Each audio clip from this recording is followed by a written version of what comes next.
বিসমিল্লাহির রহমানির রহিম। গাইস, আসসালামু আলাইকুম। সবাইকে সকালের শুভ সকাল জানিয়ে শুরু করছি আজকে সংবাদ। দৈনিক যুগান্তর একটি রিপোর্ট করেছে, ফিলিস্তিন রাষ্ট্রকে আজ স্বীকৃতি দিতে পারে যুক্তরাজ্য।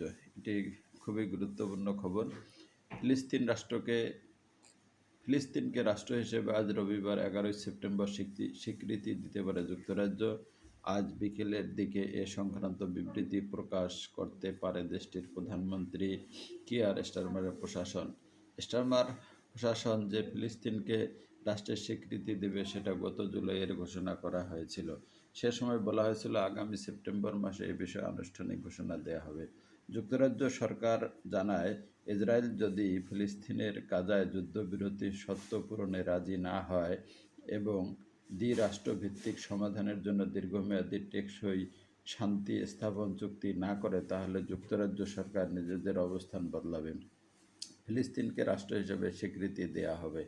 ফিলিস্তিনের যুক্তরাজ্য সরকারের এমন নীতি বদলে সমালোচনা করেছে তেল আবিব।